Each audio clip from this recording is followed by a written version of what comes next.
Zapraszam dzisiaj na przepis kesra. Kesra jest to chleb smażony na patelni. Składniki: 3 szklanki mąki, 3 łyżki oliwy, sól do smaku i woda. Tu około 1 szklanka na tą porcję. U nas akurat mąka orkiszowa i mąka żytnia. Oryginalnie przepis jest na podstawie semuliny, czyli takiej naszej kaszy manny. Można też robić to z mąki zwykłej, pszennej. I woda oczywiście zależy od tego, czego użyjemy. My robimy bardzo często z mąki żytniej i orkiszowej typu 2000 i dodajemy mąkę żytnią 720. Jest to dość twardy chleb wtedy, ale akurat my taki lubimy. Także odmierzamy 3 szklanki, do tego dodajemy sól do smaku i następnie będziemy dodawać oliwę. Oliwa jest potrzebna, aby chleb później dobrze się nam piekł na patelni, bez dodawania dodatkowego tłuszczu.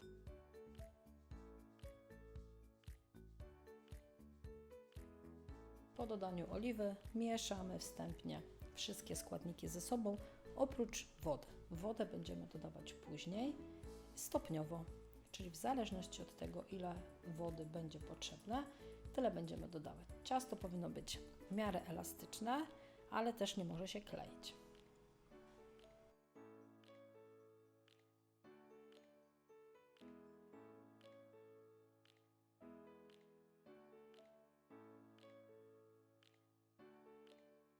Z tego przepisu chleb wyjdzie ciemny, tak, bo to jest mąka żytnia. Także dodajemy po trochu wodę. Na tą porcję, tak jak mówiłam, na 3 szklanki mąki żytnio-orkiszowej potrzebujemy około szklanki wody. Najlepiej użyć wodę ciepłą, która dużo szybciej łączy się z mąką.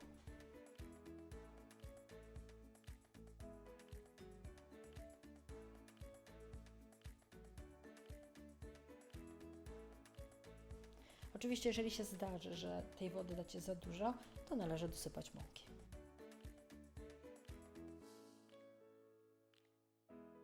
Jest to naprawdę bardzo szybki przepis. Przygotowanie takiej masy zajmuje niecałe 5 minut. W tym czasie już można sobie rozgrzewać patelnię.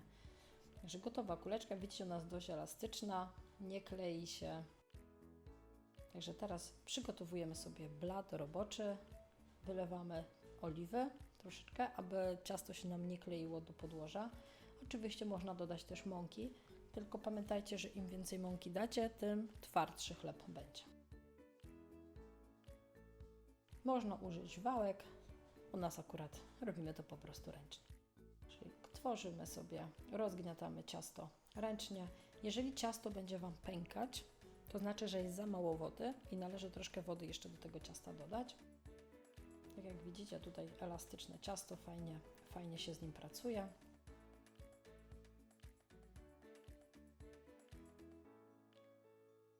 Tym razem kesra w wykonaniu mojego męża.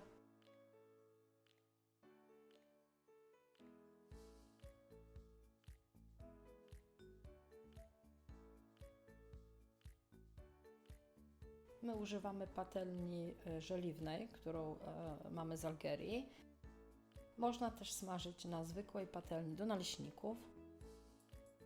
Jest to chlebek twardy. Nie wiem, czy mieliście okazję kiedykolwiek próbować. Jest on dość pospolity i często przygotowywany w krajach Afryki Północnej, czyli Algeria, Maroko, Tunezja.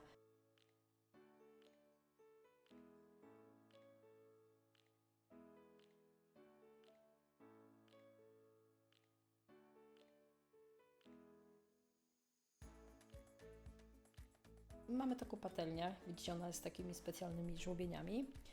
Następnie ciasto, które jest już przygotowane, należy podziurawić, czyli używamy widelca, nakłuwamy go, aby w czasie pieczenia powietrze uciekało. Nakłuwamy z jednej strony i później tą stroną będziemy nakładać na patelnię bezpośrednio, czyli odwrócimy sobie to ciasto i następnie już na patelni nakujemy go z drugiej strony. Ciasto smaży się około 5 minut na każdej stronie, do momentu osiągnięcia rumianego koloru. Najlepiej smakuje z wszelakimi rodzajami zupy, na przykład z szorbą. Polecam przepis też na moim kanale na szorbę, czy na przykład z czakczuką. Też znajdziecie na to przepis. Dorabiamy sobie dodatkowe kuleczki, kropelki, smażymy około 5 minut z jednej strony, pilnujemy, żeby się nam ciasto nie spaliło, ale ono też musi mieć swój rumiany kolor. Sprawdzam sobie co jakiś czas, jak ciasto wygląda. Tu akurat już było ciasto gotowe, więc jednym zdecydowanym ruchem odwracamy i smażymy kolejne 5 minut. Także to tyle na dzisiaj. Spróbujcie sobie, naprawdę warto. Dziękuję za oglądanie i życzę miłego dnia.